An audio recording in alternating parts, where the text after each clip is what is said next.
અને મારી પત્ની અમે બે જણા રિક્ષામાં જતા હતા. તો અચાનક એને રિક્ષામાં કંઈક થવા માંડ્યું. અચાનક તો હાઈવે ઉપર અમે બે જણા ઊભી રાખી. મેં રિક્ષા અચાનક એ બૂમો પાડવા માંડી ને કંઈક કરવા માંડી. એ રીતે મેં રિક્ષા ઊભી રાખીમાં તમારો એક ફોટો મારી રિક્ષામાં મેં લગાવેલો છે.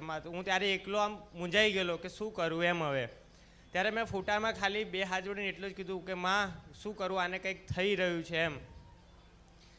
ત્યારે તમને યાદ કર્યા માં મેં.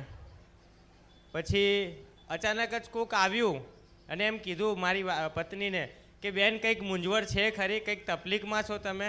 હાઈવે ઉપરમાં કોઈ ઊભું ના રહે એવી જગ્યાએ કોક આવ્યું મને કે આમ રસ્તામાં નહીં ઊભું રહેવું, તમે ઘરે જતા રહો એમ. મેં કીધું કોઈ વાંધો નહીં ભાઈ, મારી પત્ની છે એને પ્રોબ્લેમ થઈને એટલે મેં ઊભી રાખી.